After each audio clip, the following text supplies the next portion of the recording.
গত বৃহস্পতিবার দিন সকালবেলা 9টার দিকে আমি বাইরে গেছি, আমার ওয়াইফ হলো ঘুমে, ছোট বাচ্চা খেলা করতেছে, হট করে ঢুকে ডোয়ার তুলে মোবাইল নিয়ে গেছে। আমার জামাই মোবাইল দিয়েছে ইটালি থেকে, এই মোবাইলটা লয়ে গেছে। মহিলা আমার ছেলে দেখছে, ছোট তো মহিলা, আমার ওয়াইফ ছিল ঘুমে, সে দেখছে, মনে করছে তো মহিলা আসছে, কান্তি কি করে।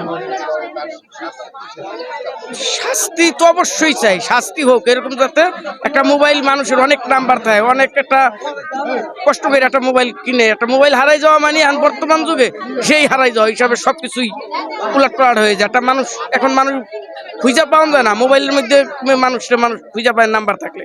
মোবাইলটা নিয়ে গেছে, আমি ওরে বলছি তুই আমার মোবাইলটা না বিক্রি করে থাকস, মোবাইলটা দে, আমি তোর টাকা দেব, স্বীকার হয় না।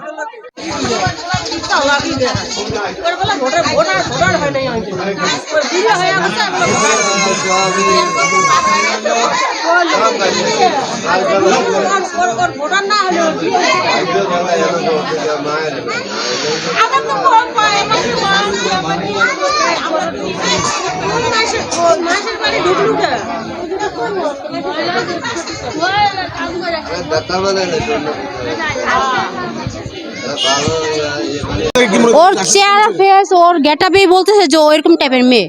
কারণ আমার হাজবেন্ডের মোবাইল, আমার 2 বাচ্চারা আমার হাজবেন্ডে ঘুমে রেখে সে মোবাইল কত বড় সাহস হলো গেট খুলে মোবাইল নিয়ে চলে আসে। শুনেন, এরকম ক্ষেত্রে ভয় কিসের জন্য? এরা যে কোনো মুহূর্তে আজকে একটা মোবাইল আর কিছু টাকার জন্য একটা বাচ্চারা মেরে ফেলতে পারে, বা আমার হাজবেন্ডের চাইলে সে একটা ছুরিও মারতে পারে। এগুলো তাদের কাছে কোনো ব্যাপার না।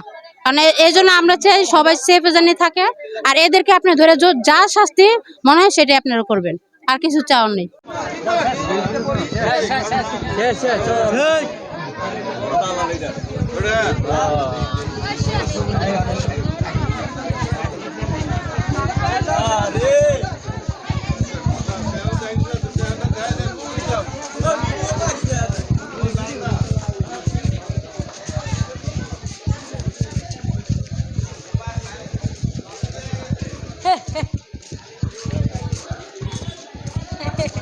আমার বাসা মিরপুর 11 মিলাদ ক্যাম্প। এখানে আসছি, আমার হাজবেন্ডের সাথে ঝগড়া হয়েছে, আমার একটা ভাইয়ের বাসায় আসছিলাম, ঠিক আছে।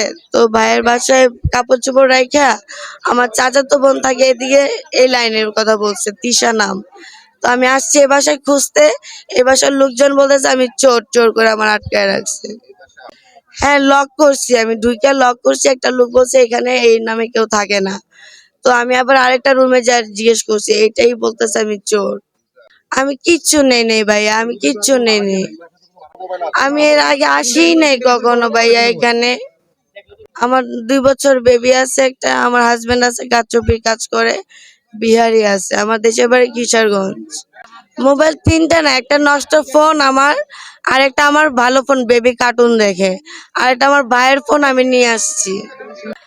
আমি লক করে তারপর ঢুকছি ভাইয়া। না, গেট খোলা ছিল, এই গেটটা খোলা ছিল, মেন গেটটা খোলার পর আমি গেছি, যাওয়ার পরে একটা রুমে আমি লক করছি। লক করে জিজ্ঞেস করছি, বলছে না এই নামে কেউ থাকে না। তখনই তো ওনারা বলতেছে আমি চোর চোর। আমি ডয়ের হাতাই নেই ভাইয়া, আল্লাহর কসম আমি ডয়ের হাতাই নেই। আমি মোবাইল চুরি করি নাই। কে বলছে মোবাইল চুরি করছি বলেন? উনি আসছে, গেট খোলা পেয়ে হুট করে ঘরে ঢুকে গেছে। ঢোকার পরে একজনকে জিজ্ঞেস করছে যে এখানে মুখ নামে কেউ থাকে, বলছেন না। না বলার পরে উনি ওই লোক বাথরুমে গেছে, বাথরুমে যাওয়ার পর আবার ফুট করে আরেক রুমে ঢুকছে। ঢুইকা ডয়ার খুলে ডয়ার হাতে দিয়েছে, এর ভিতরে ওনারা হাতে নাতে ধরছে। ধরার পরে চিল্লাচিল্লি শুনে আমি আসলাম।